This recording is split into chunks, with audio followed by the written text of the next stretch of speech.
हाँ तो दोस्तों, आज की ये कहानी उन दोस्तों के एक समूह की है जो अपने मनोरंजन के लिए एक खेल खेलते हैं। लेकिन जल्द ही ये खेल उन्हें खतरनाक घटनाओं में उलझा देता है। इस कहानी में रहस्य, डर और अलौकिक शक्तियों का जबरदस्त मिश्रण है। तो जुड़े रहिए हमारे साथ एक और भूतिया कहानी के लिए। कहानी की शुरुआत कॉलेज में पढ़ने वाले दोस्तों के साथ होती है, जिनमें अजय, विक्रम, साक्षी, नेहा, रोहित, प्रिया और करण। एक रात पार्टी के दौरान वो एक नया और रोमांचक खेल खेलने का फैसला करते हैं। साक्षी के कहने पर वो ओइजा बोर्ड नामक एक खेल खेलते हैं। साक्षी उन्हें बताती है कि ओइजा बोर्ड के जरिए वो आत्माओं से संपर्क कर सकते हैं, जिससे उनके सभी सवालों के जवाब मिल सकते हैं। शुरुआत में सभी को यह खेल सिर्फ एक मजाक और मनोरंजन लगता है और वो इसे हल्के में लेते हैं। लेकिन जब वो आत्माओं को बुलाने की कोशिश करते हैं तो अजीब घटनाएं होने लगती है। बोर्ड पर अजीब सी हरकतें होती है और ये संकेत मिलता है कि वो एक आत्मा से जुड़ चुके हैं। अचानक बोर्ड से एक खतरनाक आत्मा का नाम सामने आता है, जिन। ये आत्मा बुरी आत्माओं में से एक थी और इसका इतिहास खून और हिंसा से भरा हुआ है। दोस्तों में से एक, अजय, आत्मा के इस संकेत को गंभीरता से नहीं लेता और वो हंसी में उड़ा देता है। लेकिन जैसे ही वो खेल को छोड़ते हैं, उनकी जिंदगी में खौफनाक घटनाएं होने लगती है। पहली ही रात विक्रम को अपने कमरे में अजीब सी छायाएं नजर आती है और उसे लगता है कि कोई उसके पीछे है। वो समझ नहीं पाता कि ये उसका वहम है या सच में कुछ है। अगली सुबह वो अपने दोस्तों को बताता है कि उसे किसी का अजीब एहसास हुआ था, लेकिन बाकी दोस्त इसे अनदेखा कर देते हैं। धीरे धीरे हर एक दोस्त को रहस्यमय और डरावनी घटनाओं का सामना करना पड़ता है। नेहा को अपने घर में अकेले रहते समय अचानक ठंडी हवा का एहसास होता है और एक छाया उसे डराने लगती है।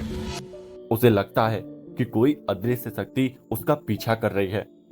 एक रात प्रिया को बाथरूम में अपने पीछे किसी की परछाई नजर आती है। वो बहुत डर जाती है, लेकिन जैसे ही वो पलट कर देखती है, वहां कुछ नहीं होता। करण को भी अजीबोगरीब आवाजें सुनाई देती है और उसे लगता है कि कोई उसकी जान लेना चाहता है। इन अजीब घटनाओं के कारण सभी दोस्तों में डर बैठ जाता है और वो समझ नहीं पाते कि इससे कैसे छुटकारा पाया जाए। धीरे धीरे सभी को ये एहसास होने लगता है कि ओइजा बोर्ड खेलना उनकी सबसे बड़ी गलती थी। अब उनके सामने जिन की खतरनाक शक्ति है, जो उन्हें तब तक चैन से नहीं रहने देगी जब तक वो अपना बदला पूरा नहीं कर लेती। अजय, जो शुरू में इन घटनाओं को मजाक समझ रहा था, अब सच्चाई को समझता है। वो इंटरनेट और प्राचीन किताबों के जरिए जिन के बारे में जानकारी जुटाने की कोशिश करता है। उसे पता चलता है कि जिन एक बहुत ही खतरनाक और शक्तिशाली आत्मा है, जो उन लोगों को मार डालती है जो उसका अपमान करते हैं या उसे चुनौती देते हैं। ये आत्मा खास तौर पर उन लोगों के पीछे पड़ती है जिन्होंने बिना सावधानी के ओइजा बोर्ड का खेल खेला हो।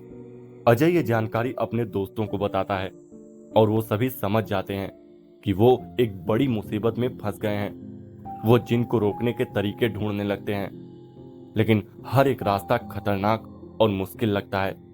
वो कुछ तांत्रिक और पुजारियों से भी संपर्क करते हैं, लेकिन कोई भी उन्हें जिन की ताकत से बचाने का तरीका नहीं बता पाता।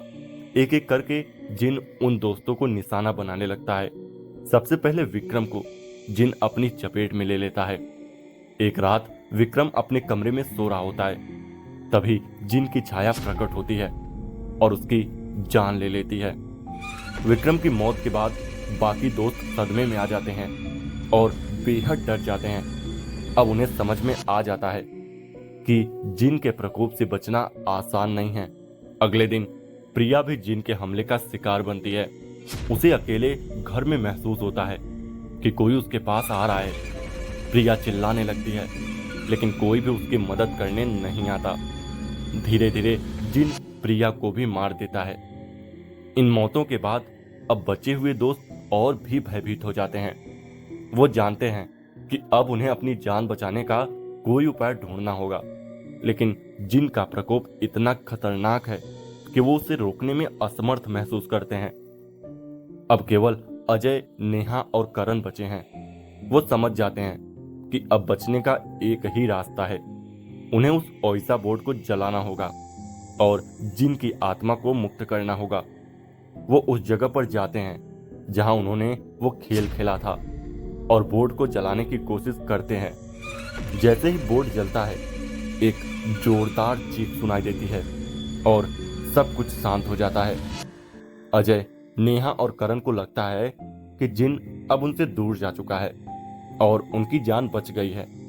वो एक दूसरे को देखकर राहत की सांस लेते हैं, लेकिन जैसे ही वो वहां से बाहर निकलने की कोशिश करते हैं, अचानक करण के पीछे जिन की परछाई दिखाई देती है और उन लोगों की भी मौत हो जाती है।